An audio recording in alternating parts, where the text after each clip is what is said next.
Well,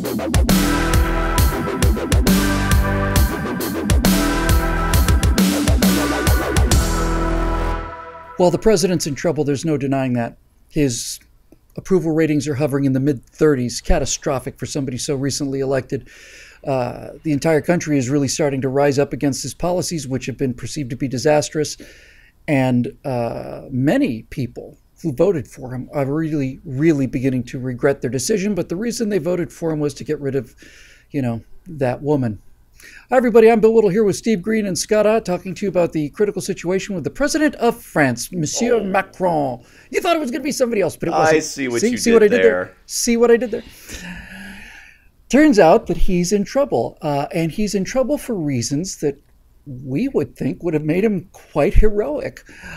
Steve, one of the things that President Macron is being severely criticized for is an effort to get some of the spending under control and trimming just a little bit off of some of these welfare programs.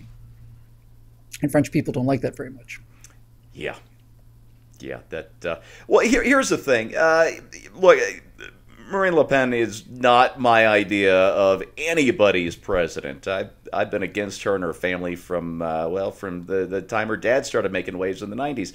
That said, Macron isn't much better effectively because he really set himself up for failure. He runs as this radical centrist. Those were, I believe, that was his own phrase for the positions he was taking. And when people hear centrist, they expect no change. That's what centrism is politically. It means, we're just going to even Steven, steady as she goes.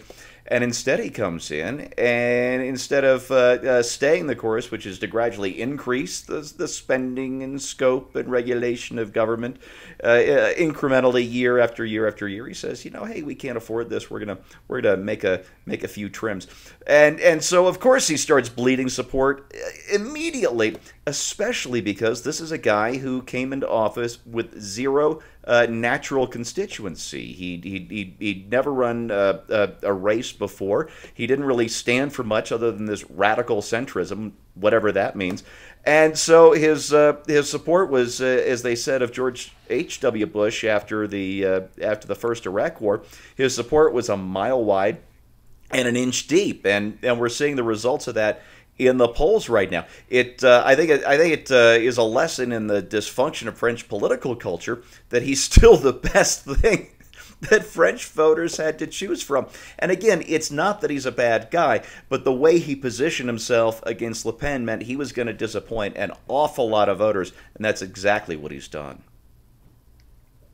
Scotty, imagine for a moment that you've been elected and your job is a swamp cleaner. Which swamp do you think it'd be tougher to clean, Washington or Paris? Paris is a lot more toxic and a lot more intensely married to their social programs, but Washington is a much, much bigger swamp. Yeah, that's a great question. I mean, I think they would both have their own, I think because of the scalability of government and the resources that I'd have at hand, I think that it would be about equal because, whichever city you were in, you'd have your own set of restraints and opportunities. But I think that this radical centrism idea is actually not what it may sound like, because he wasn't really a radical centrist. You got to realize that people who listen to National Public Radio think that it is right down the middle. And so what centrism means to people on the left is leftism, what traditionally would be called liberalism or progressivism or whatever. So when you say you're a centrist in a place like that, what you basically said is, I'm a leftist, and as Steve suggested, and things are going to keep going as they always have. But, it's very hard to take away something from people once they become accustomed to it. And when you have, reduced the work week, when you have increased the stipend for the pensioners, when you have essentially made everybody dependent upon government, and then you come in and you say, oh, wait a minute, we've neglected the long-term plan for this, and it looks like we're going to run out of money, so we're going to have to start cutting back somewhere. I guess the great benefit that France has is, thanks to us, they don't have to have the world's most powerful military. I mean, we've been pretty faithful at helping to take care of our brothers over there for a few years. But I think that it is the same kind of problem that anybody runs into when they make promises that they're going to reform government. Government don't like no reform. No, they don't. Yeah. And look, folks, Donald Trump came in with a message to make America great again, promising some fundamental changes or at least reverting back to some things that seemed to be working in the past. And Macron never made those kind of promises. He wasn't a firebrand who was going to, demolish the welfare state and get France back on a sound financial footing. But I'll tell you what I do find interesting and quite depressing about all of this. The cuts in the social programs that he wanted to make were extremely modest, 4 or 5% reductions here and there, that kind of thing.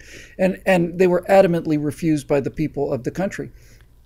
As Scott said, once people are used to getting something, it's very tough to take it away from them again. But here's what it comes down to, folks. There's some evidence that's true in Washington, too. We did a segment not long ago on Eric Cantor where he said, no, Obamacare can't be repealed. It's just impossible to repeal it. So let me repeat here what I said there. If it is impossible to change the society through representative changes, if it's impossible to change the inertia of the gigantic mechanism of bureaucracy, if electing people cannot change that, you don't have a bureaucracy, you don't have a dictatorship, you don't even have a government. You've got a runaway train. You've got a train that no one can control, barreling down the tracks towards bankruptcy, and people are clinging to it, but no one's in charge of it.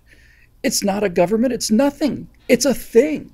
And I think we've reached that point. I certainly reached that point in France. They are not going to reform their social state until and unless it collapses. Because as Glenn Reynolds likes to say, those things which cannot continue will not continue. And I suspect we're going to live to see some of them too. Thanks again for your membership. I'm Bill Whittle here with Steve Green and Scott Ott. It means the world to us. We're going to keep out there swinging for you, and it's your support that keeps the lights on here. So thank you once again. We'll see you next week on Right Angle.